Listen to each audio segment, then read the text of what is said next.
Jangan lupa subscribe YouTube channel Metro TV News dan jangan lupa nyalakan notifikasinya.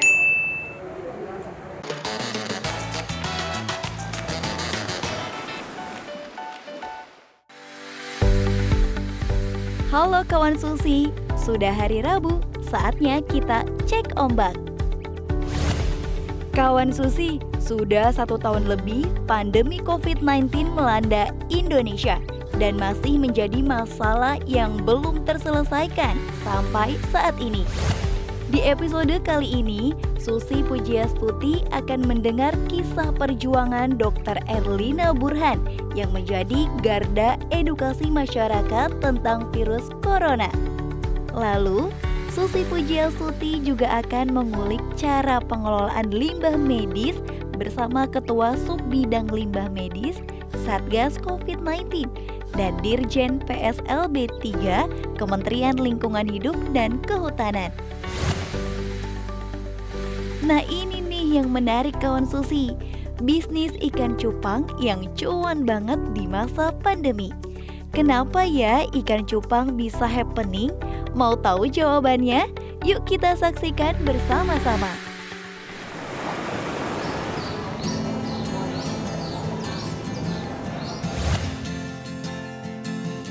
Nah, kawan Susi, kita kembali ke Susi Cek Ombak ke laut saja. Hari ini saya akan wawancara seorang ibu yang juga doktor lulusan dari Universitas Andalas. Nah, beliau ini di awal COVID sangat aktif menginisiasi, memberikan edukasi tentang hal-hal yang berkaitan dengan COVID. Dan kali ini saya akan sapa Bu Erlina Burhan. Apa kabar Ibu? Kabar baik Bu Susi, Bu Sisi juga apa kabar? Baik-baik, Ibu sehat ya? Alhamdulillah sehat. Nah Bu Erlina, selama 1 tahun terakhir ini Ibu kan tersibukkan dengan memberikan wawancara kepada media, memberikan informasi edukasi tentang bahaya COVID-19. Nah selama 1 tahun terakhir ini kan banyak sekali hoax, bukan cuma berita benar, tapi juga berita palsu tentang corona ini, Ibu. Nah, pasti Ibu selalu hadir kan untuk mengklarifikasi berita-berita tadi. Nah, apa saja berita tentang corona ini yang sempat berkesan gitu atau teringat oleh Ibu? Pertama, yang agak aneh dikatakan COVID ini menular lewat pandangan mata. Padahal kan aslinya menular lewat virus masuk lewat mata ya. Terjadi disinformasi, orang-orang mengatakan menular lewat pandangan mata. Itu satu. Kemudian juga ada informasi bahwa COVID ini bisa mati atau tidak berdaya kalau dibersihkan permukaan benda-benda dengan disinfektan yang mengandung alkohol di atas 70%. Tapi kemudian disinformasinya kepada masyarakat, oh COVID ini mati dengan alkohol, jadi kita minum alkohol gitu.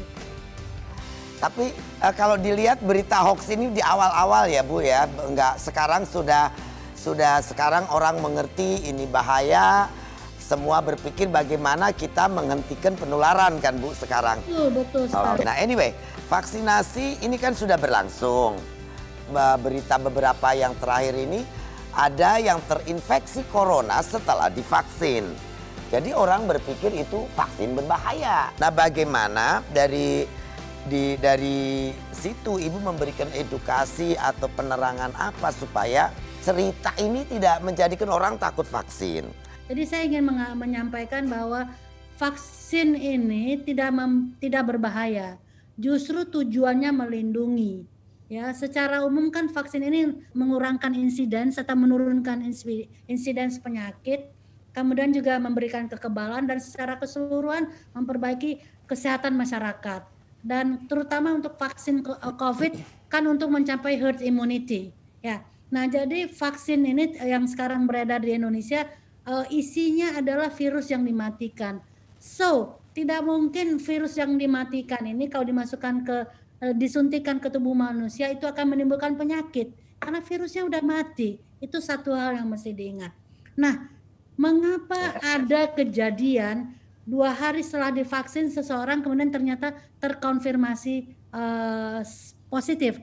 Jadi perlu diingat bahwa virus ini setelah masuk ke dalam tubuh manusia itu tidak serta-merta menimbulkan sakit, butuh waktu yang kita sebut dengan masa inkubasi. Masa inkubasinya bisa 5-9 hari, bahkan 14 hari.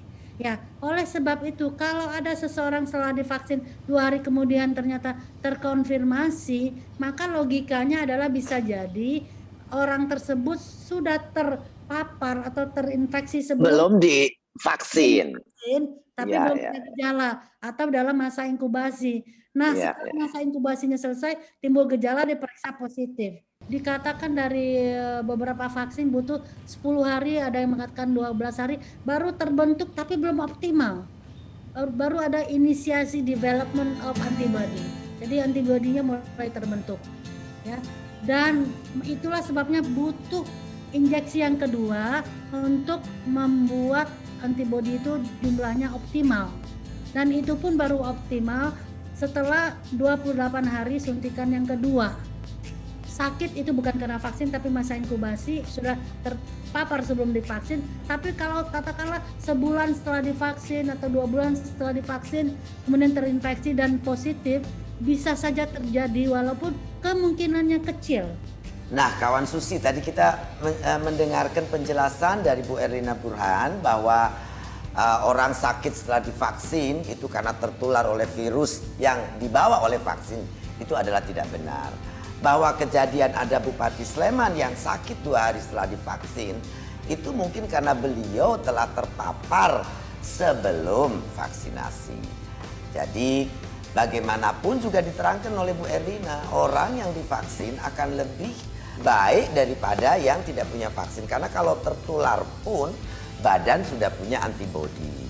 Nah, tentang antibodi ini juga tidak serta-merta kalau begitu divaksin, begitu kita langsung bisa tahan virus. Karena antibodi belum terbentuk. Antibodi perlu beberapa minggu. Tetap prokes itu sangat penting. Ya, kalau tidak prokes, walaupun sudah divaksin, kalau yang menulari virusnya banyak, penularannya tinggi, ya kita juga bisa sakit karena antibodi kita mungkin belum cukup kuat. Jadi tetap vaksinasi itu penting karena itu akan memberikan posisi lebih baik untuk kita dalam menghadapi virus ini. Gitu ya Bu Erlina? Betul Bu, ya. Tadi saya lupa menyampaikan bahwa vaksinasi itu bukan segala-galanya.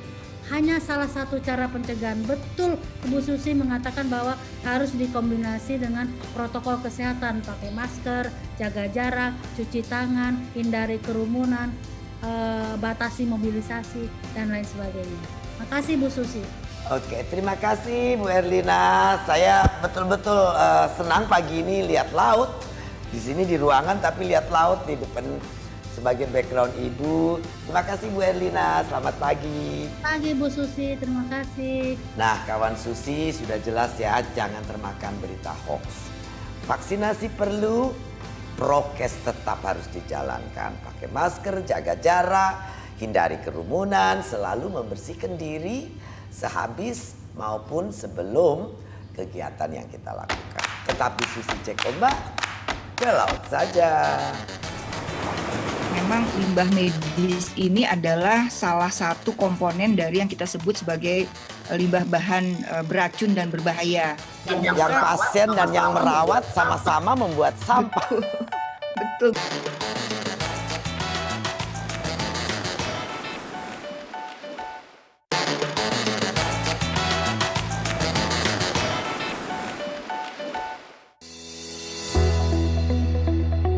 Kawan Susi, pemakaian alat pelindung diri di masa pandemi ini membuat berat total limbah medis meningkat dari 30 hingga 50%. Nah, kawan Susi, sebenarnya bagaimana sih upaya rumah sakit dalam mengelola limbah medis? Dan apakah masyarakat sudah memahami cara membuang limbah medis yang benar? Yuk kita temukan jawabannya dari Ketua Subbidang Limbah Medis Satgas COVID-19 Dr. Lia Parta Kusuma.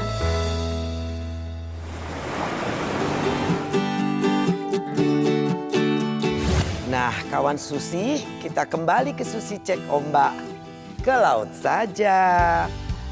Nah, kita akan ngobrol-ngobrol dengan Dr. Lia Parta dari Perhimpunan Rumah Sakit Seluruh Indonesia. Beliau menjabat sebagai Sekretaris Jenderal di Perhimpunan Rumah Sakit Seluruh Indonesia. Ibu Lia, apa kabar? Assalamualaikum warahmatullahi wabarakatuh. Sehat, Bu? Alhamdulillah Ibu di kampung mencoba untuk tetap sehat. Luar biasa. Nah, dengan begitu besarnya limbah dirilis kemarin per Februari itu sampai 1.662.000 ton, Bu. Limbah medis ini. Nah, apakah pengelolaan di rumah sakit ini sudah cukup tata kelolanya atau pengendaliannya? Kemudian jenis limbah apa saja sebetulnya yang dikategorikan ke dalam limbah medis tadi? Ya, terima kasih Bu Susi atas kesempatannya. Jadi kalau kita bicara limbah, memang limbah medis ini adalah salah satu komponen dari yang kita sebut sebagai limbah bahan beracun dan berbahaya. Jadi kami dari rumah sakit ini tentu punya tanggung jawab harus hati-hati dalam mengelola limbah tersebut. Nah, kalau kita lihat dikaitkan dengan COVID, kita lihat bahwa sebenarnya ada dua nih limbah yang ada, Bu Susi.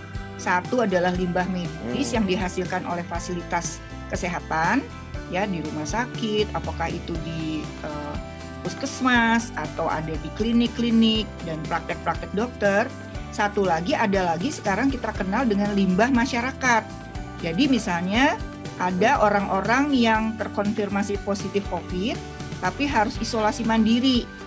Nah, kemudian mereka akan tinggal di rumah, apa di hotel dan sebagainya, atau rumah-rumah singgah yang memang diperuntukkan untuk mereka-mereka yang harus isolasi. Dulu ya menghitung Bu Susi, ini ceritanya kita pernah menghitung kalau pasien dirawat di rumah sakit, Bu Susi, limbahnya itu per hari itu dihasilkan sekitar 0,86 kilogram per hari per pasien.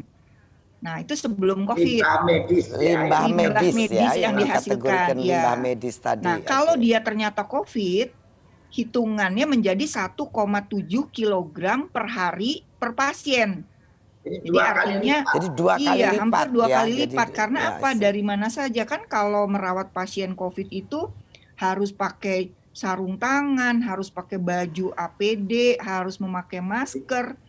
Dan sebagian yang pasien dan yang merawat sama-sama membuat sampah. Betul Bu Susi. Nah, itulah yang terjadi. Dan nah satu lagi yang paling mengkhawatirkan, kalau masyarakat yang tadinya memang sampahnya itu tidak dikategorikan limbah medis, sekarang karena limbah yang dihasilkan oleh pasien-pasien yang isolasi mandiri tadi masih mengandung virus, otomatis itu kita menganggap juga sebagai limbah medis juga. Bu Lia, ini kan kalau dihitung rumah sakit di Indonesia ada 2.925. Betul. Nah, pengelolaan limbah medis yang berizin itu fasilitasnya yang ada itu baru 117. Itu terdiri dari 111 insinerator dan 6 autoclave.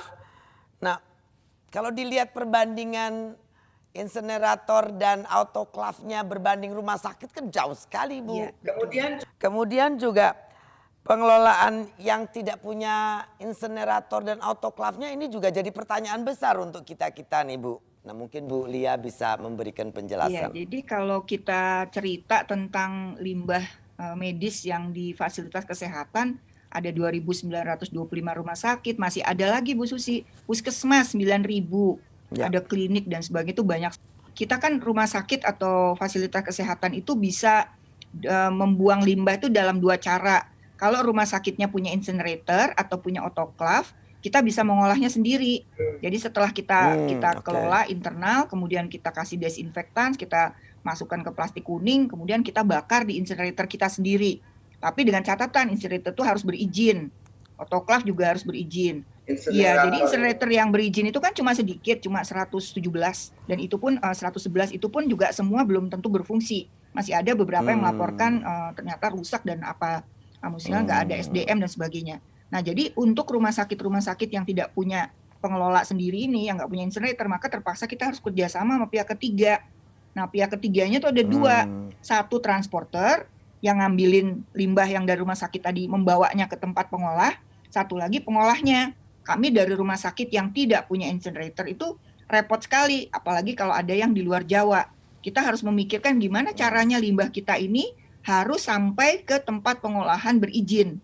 Nah, itu tanggung jawab kita. Nah, ini agak merepotkan karena tatkala kita ada di Jawa, nggak masalah, kita bayar. Harganya per kilo berkisar antara 6.000 mungkin sampai sekitar 40 atau 50.000. Tapi begitu kita ada di luar Jawa, sudahlah susah mencari. Seperti Papua itu pasti sulit ya Bu ya. Seperti Papua itu bagaimana itu Bu pengelolaan limbahnya? Papua yang kebetulan tidak punya incinerator, dia terpaksa harus bekerja sama dengan transporter dari Makassar, dan kemudian transporter ini akan mengangkut sampah dari Papua, dibuangnya di Pulau Jawa. Mudah-mudahan sih saya berharap bahwa dari pemerintah ada bantuan, entah itu berupa incineratornya atau berupa transporter yang lebih banyak lagi untuk kondisi kami. Karena tidak mudah ya untuk punya incinerator yang kualitasnya bagus, kan kita harus dicek dulu. Nah, kita sih berharap misalnya incineratornya dipilihkan oleh pemerintah, kemudian harga incinerator diatur lewat e-katalog misalnya, sehingga kami belinya juga jelas dan itu pasti tidak terlalu mahal. Ngurus izinnya juga gampang gitu. Jadi inilah yang dikeluhkan oleh teman-teman rumah sakit, Bu Susi.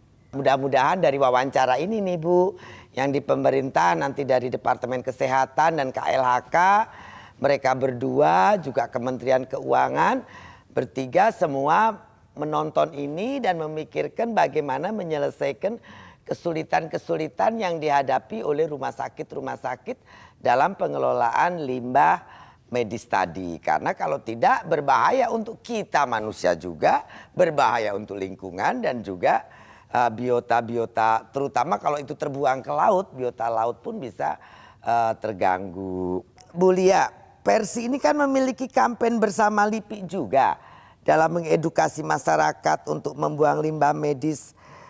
Itu model kampanyenya seperti apa nih? Bu Susi, kebetulan saya juga merangkap menjadi ketua subbidang limbah medis di Satgas Covid. Kita mengkampanye untuk membuat pekan peduli limbah masker di masyarakat. Nah, karena yang kita khawatirkan justru masyarakat yang tidak mengerti dan membuang masker sekali pakainya itu di tempat sembarangan. Kalau misalnya dia ada di puskesmas, mungkin diangkut oleh orang-orang yang mungkin mengerti. Nah, tetapi kalau ini limbah masker ini ada di mana-mana, bisa jadi ada di sungai. LIPI menemukan kemarin ini Bu, dalam penelitian jurnalnya itu menyampaikan bahwa ternyata limbah masker itu tersangkut di jaring di jala yang ditemukan di Teluk Jakarta. Nah, ini yang membuat Pak Doni kemarin sempat berpikir bahwa kita harus membuat campaign ini. Gimana caranya supaya masyarakat juga paham masker sekali pakai ya, itu juga membahayakan lingkungan dan berpotensi untuk menularkan COVID kepada orang lain. Rencana Persi ke depan ini Bu, untuk upaya menekan angka limbah medis dari rumah sakit nih bagaimana Bu? Selain kampanye tadi. Jadi Persi bersama-sama dengan Kementerian Kesehatan, dengan Satgas, dengan Kementerian Lingkungan Hidup, dengan beberapa instansi lain ya termasuk LIPI dan lain-lain, kita ingin mengadakan promosi kesehatan Bu. Jadi promosi kesehatan bahwa limbah ini adalah salah satu yang harus dipikirkan. Kalau kita selama ini bicara COVID itu hanya treatmentnya saja, hanya mungkin bagaimana testingnya dan sebagainya, kita mesti ingat bahwa hasil akhir dari pasien ini adalah limbah gitu. Ada satu lagi Bu Susi, kita juga berusaha untuk mengurangi penggunaan hazmat Bu. Kan sekarang ini hazmat itu sebetulnya dipakai oleh orang-orang pada saat ada kasus Ebola, di mana penularan lewat kulit pun bisa terjadi. Tapi kalau yang sekarang sebetulnya kita boleh menggunakan nggak usah sampai tertutup ke atas. Artinya kita bisa memakai gaun biasa atau baju biasa. Paling-paling kalau perlu ya pakai celemek yang perlu sekali pakai misalnya, itu cukup sebenarnya. Ya, semoga kita semua diberi kekuatan lah Bu Dokter ya. Terima kasih betul, banyak ini atas sharingnya.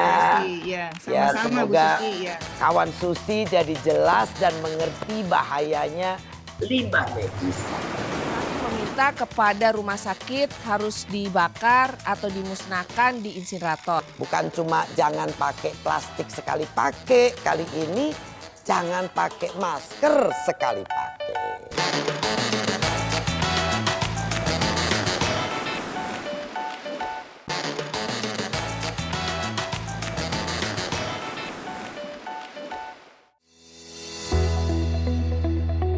Kawan Susi, pemakaian alat pelindung diri di masa pandemi ini membuat berat total limbah medis meningkat dari 30 hingga 50%. Nah kawan Susi, sebenarnya bagaimana sih upaya rumah sakit dalam mengelola limbah medis? Dan apakah masyarakat sudah memahami cara membuang limbah medis yang benar? Yuk kita temukan jawabannya dari Ketua Subbidang Limbah Medis Satgas COVID-19, Dr. Lia Parta Kusuma.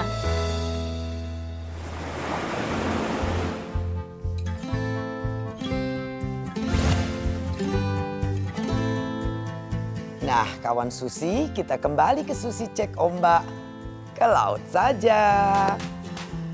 Kali ini saya akan berbincang dengan Dirjen Pengelolaan Sampah Limbah Bahan Berbahaya dari Kementerian KLHK.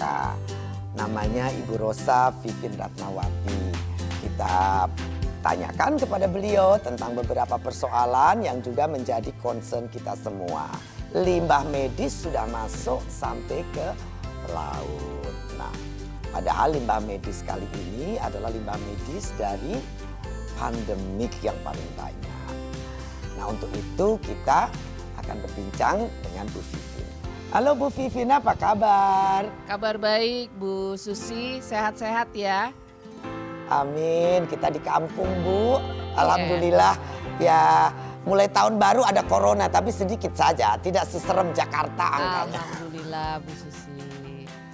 Anyway, KLHK kan mengisu informasi bahwa 2020 bulan Maret sampai Oktober 2020 7 bulan itu sampah hanya 1.662,75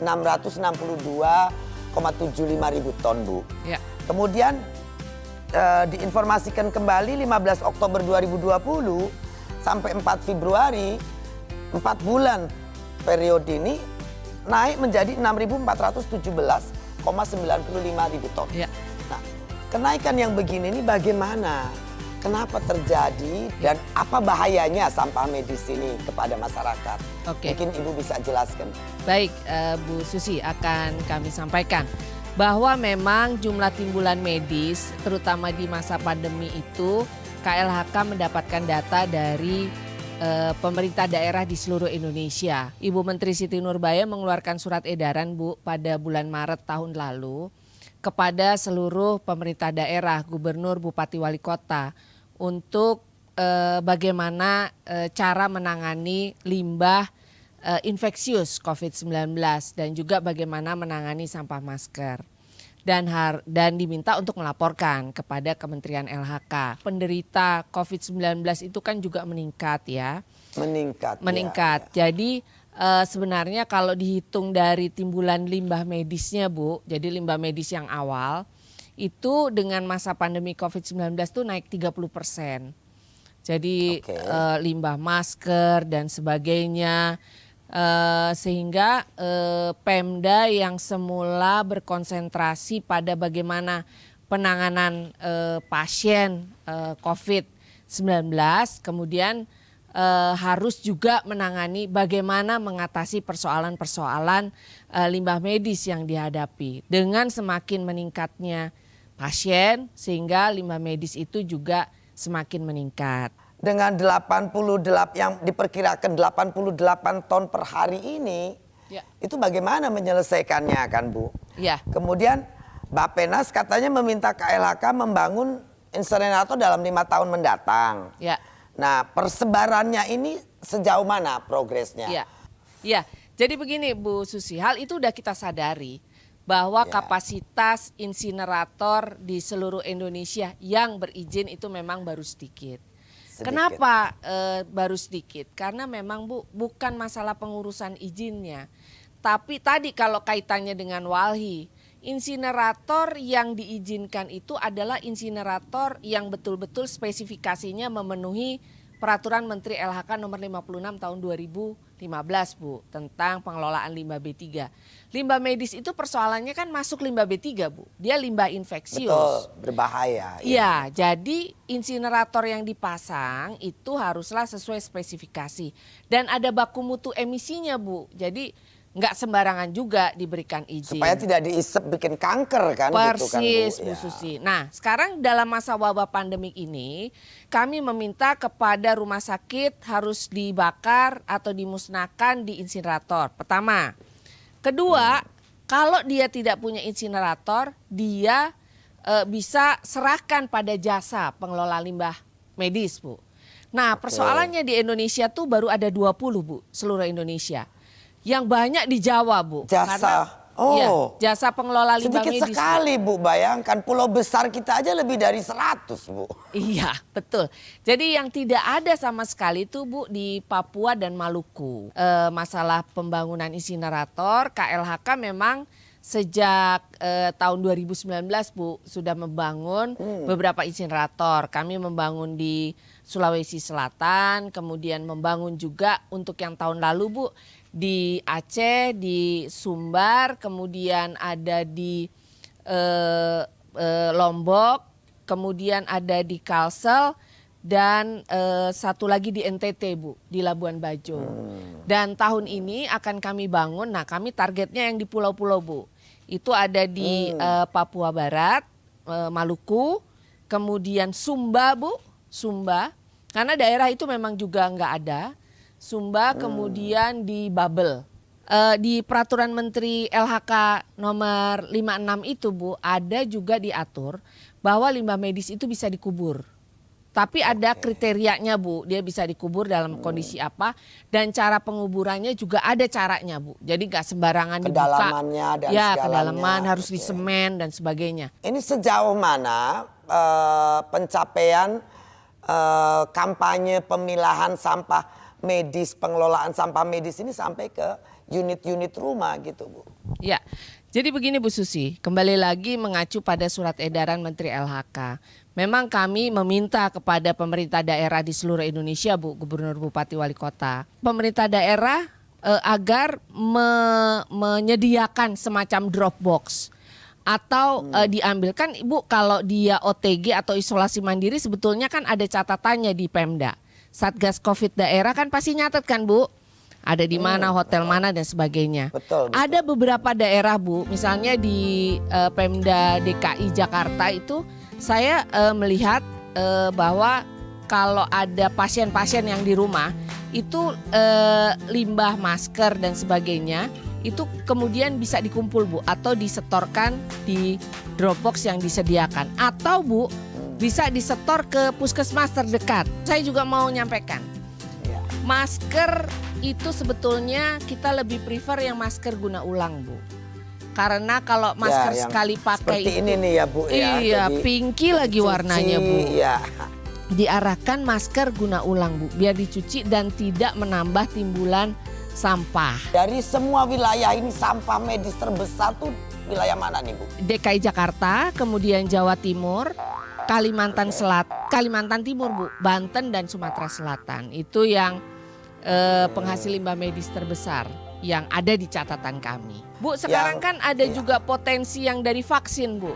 Kan sekarang kan lagi musim divaksin kan? Iya betul, itu tambah sampah lagi Bu. LIPI itu sudah mengembangkan namanya needle shredder Bu untuk menghancurkan jarum itu. Needle. Iya, di shredding dia Bu nanti jarumnya. Di shredding ya supaya tidak jadi logam yang membahayakan. Betul. Jadi jangan sampai menjadi mata rantai penularan baru untuk penularan COVID-19. baru. Terima kasih banyak Bu Terima Vivin kasih, Bu sekali Susi. lagi. Terima kasih Ya, kesempatannya. semoga kawan Susi tercerahkan gitu. Sekali Ya. lagi terima kasih Bu. Sama-sama Ibu, makasih.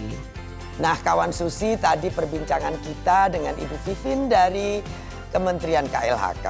Jadi jelas sampah medis itu harus kita kelola dan jaga dengan benar. Saya pikir tadi yang disarankan oleh Bu Vivin Bukan cuma jangan pakai plastik sekali pakai, kali ini jangan pakai masker sekali pakai. Gitu. Jadi itu sangat penting sekali. Kawan Susi jangan kemana-mana, tetap di Susi Cek Ombak, ke laut saja. Kalau musim dingin itu daerah Abu Dhabi, pokoknya daerah Timur Tengah saya itu banyak libur, jadi banyak membutuhkan cupang. Abu Dhabi, orang di Abu Dhabi suka cupang juga. Wah.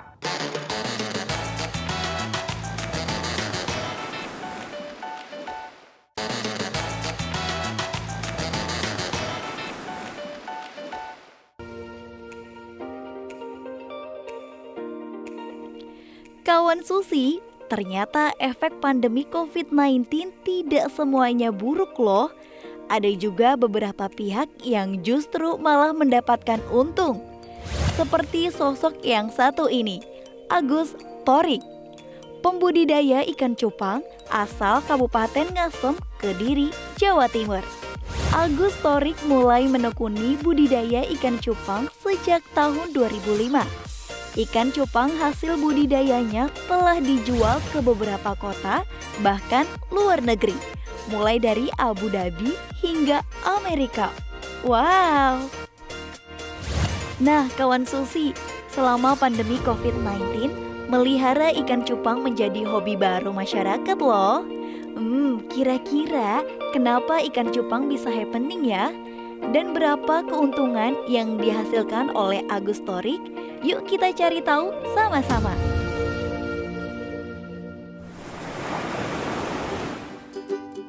Nah, kawan Susi, kita kembali ke Susi Cek Ombak, ke laut saja.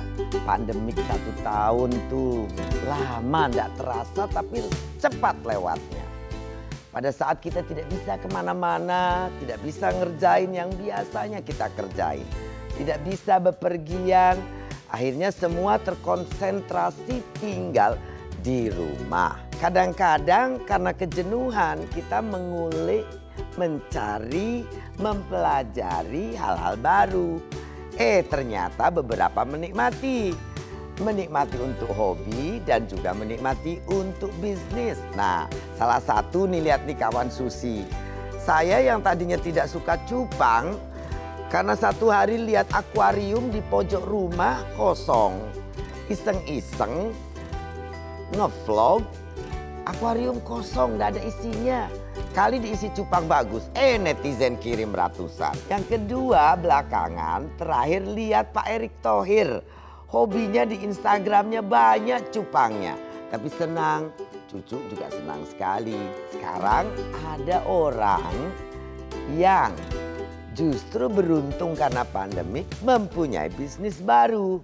Namanya Pak Agus Torik. Ya, saya lihat di backgroundnya itu banyak sekali ikan cupang, Pak. Sudah berapa lama Pak Agus ini berbisnis ikan cupang? Terima kasih Bu Susi. Ini saya sebetulnya dulunya juga hobi. Mulai menekuni bisnis usaha ini itu tahun 2005. Cupang ini karena kok untungnya kok gede sekali gitu. Jadi untung gede, mau dong kasih rahasia. Saya mau bisnis baru. Kok selisihnya itu harga beli sama harga jual kok besar sekali ya. Maka saya tekuni. Habis itu tahun 2005 saya keluar dari perusahaan terus menekuni bisnis ini. Jadi ya sudah agak lama sekali. Oh, berarti bukan baru dari pandemik. Oh, tapi yang beli ini banyak setelah pandemik gitu ya Pak maksudnya? Nah, awal pandemi itu turun. Oke. Sebulan itu turun.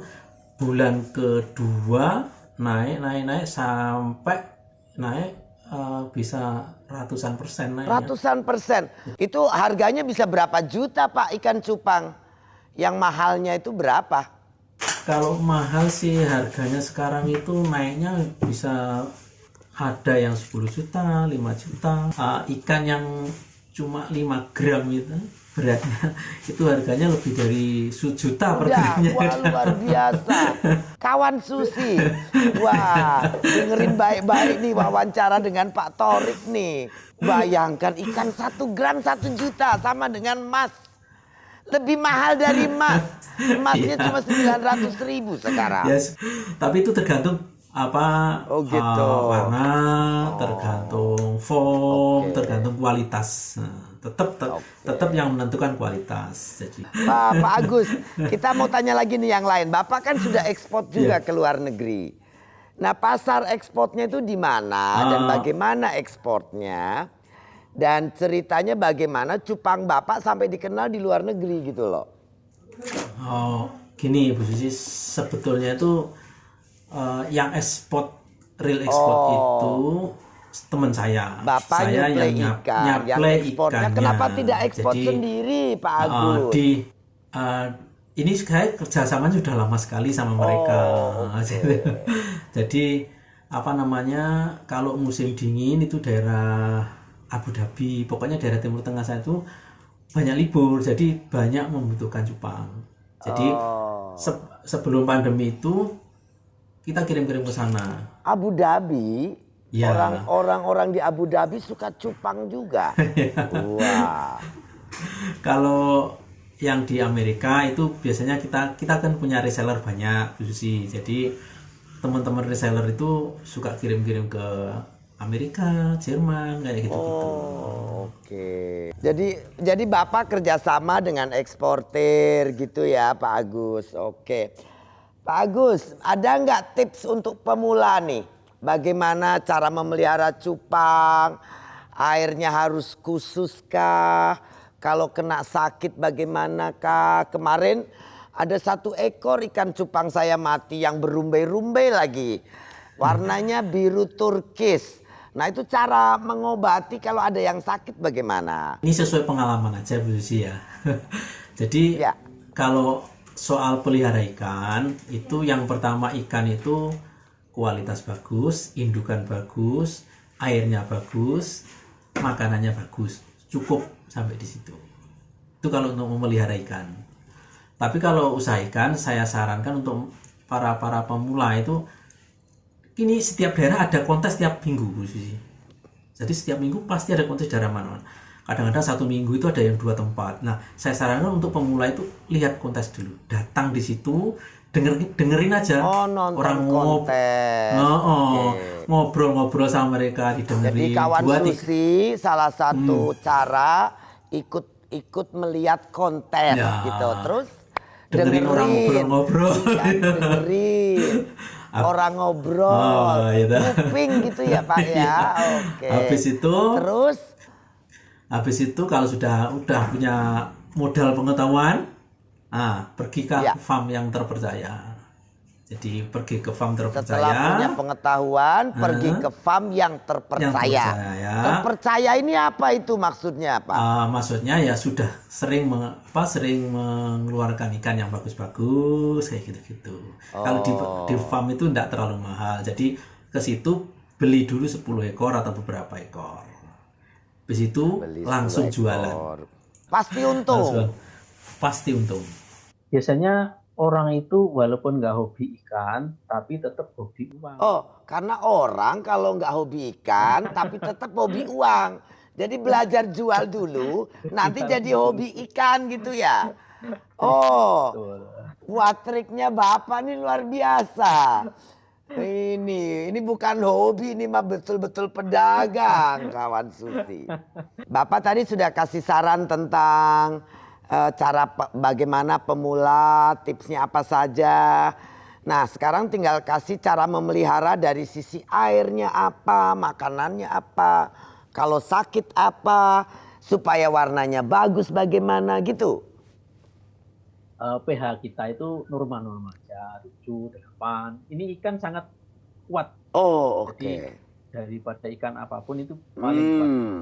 Ikan hias paling kuat. Jadi karena ini asli Indonesia, jadi asli milik kita Bu Susi. Oh.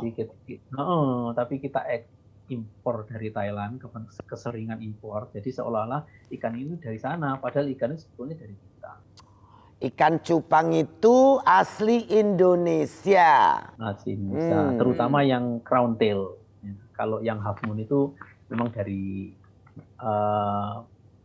Eropa. Oh, Eropa juga punya, Pak? Punya. Yang frontal plakat tuh yang kayak apa, Pak? Frontal itu ikan yang seperti sisir ekornya. Oh, oke. Gitu. Terus kalau makanan, ini ikan itu usahakan makanan alami ya, minimal separuhnya. Oke. Kayak cacing sutra, jentik nyamuk. Cacing sutra, jentik nyamuk. Oke. Jadi, wah, luar biasa Pak Agus. Ini saya 30 tahun jadi business woman. Hari ini belajar kenyataan baru tentang sifat manusia. Tadi Pak Agus bicara beli dari farm langsung jualan. Karena manusia itu walaupun tidak hobi, pasti hobi uang. Kalau tidak hobi ikan, hobi uang. Jadi jualan dulu, nanti jadi hobi ikannya. Luar biasa. Pak Agus, terima kasih banyak. Sampai ketemu lagi. Nanti diajarin ke Pangandaran. siap. Staf saya untuk pelihara yang ada bagaimana. Nunggu Siap. kiriman yang bagus dari Pak Agus juga. Oh, siap. Siap, Bu Susi, ini siap kirim. Oke, terima kasih banyak Pak. Terima kasih, Bu Susi. Ya, makasih. Nah, gimana kawan Susi? Apa yang bisa kita petik dan kita sikapi dari 1 tahun lebih COVID-19 melanda Indonesia? Di satu sisi, pandemi masih menjadi masalah yang belum terselesaikan. Namun, di sisi lain, ada berkah yang diperoleh saat kita melihat peluang. Jangan lupa saksikan terus Susi Cek Ombak setiap hari Rabu jam 8 malam hanya di Metro TV. Susi Cek Ombak, ke laut aja.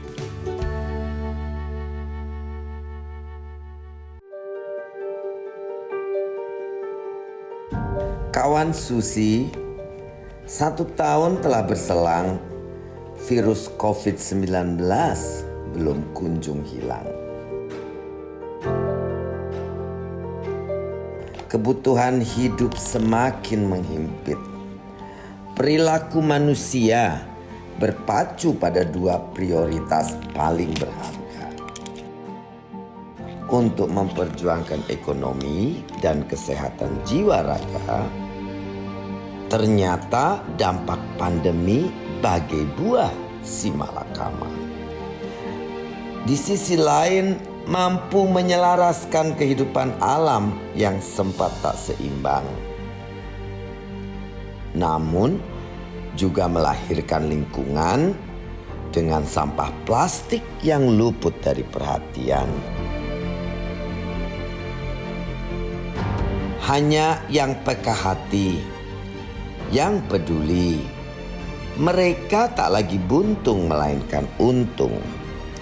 Seperti bunyi paradok dari sebuah wabah, kadang di balik situasi yang susah, terbukalah peluang pundi penuh berkah. Teruskanlah doa dan ikhtiar.